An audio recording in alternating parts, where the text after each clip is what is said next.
Today I'll show you how to build a complete checkpoint system in Roblox Studio with autosave, GUI, and correct spawning, using only 2 scripts. First, let's create the checkpoints. Insert a new part and rename it to checkpoint_1. The important part is the naming. The system automatically detects any part named checkpoint followed by a number.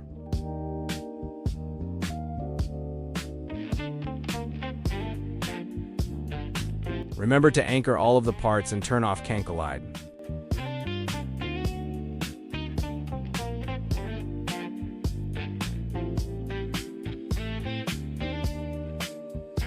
Insert a small part.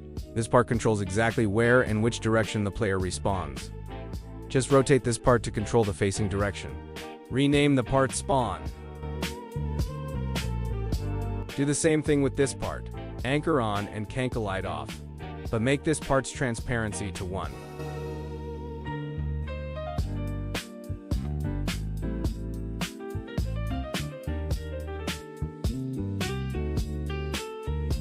Put the spawn part inside the checkpoint.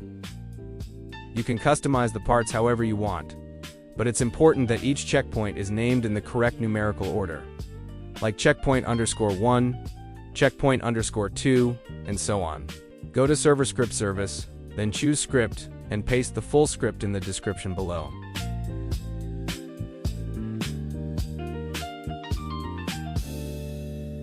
Now we are done with the script. Go to Starter GUI, insert a Screen GUI, and inside that insert a text label. Set the size to 0.3 by 0.1. Set the position to 0.35 by 0.05 so it appears at the top center.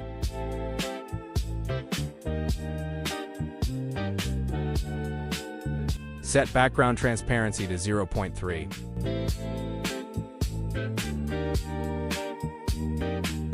Turn on text scaled and set the text to checkpoint 0.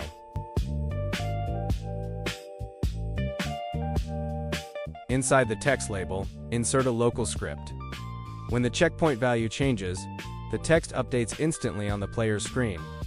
The local script is in the description below. For it to completely work, go to File, Publish to Roblox As, create a new experience, name it what you want, and click Create.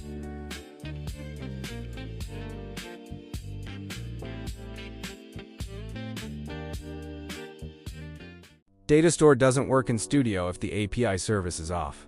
Go to the Creator dashboard.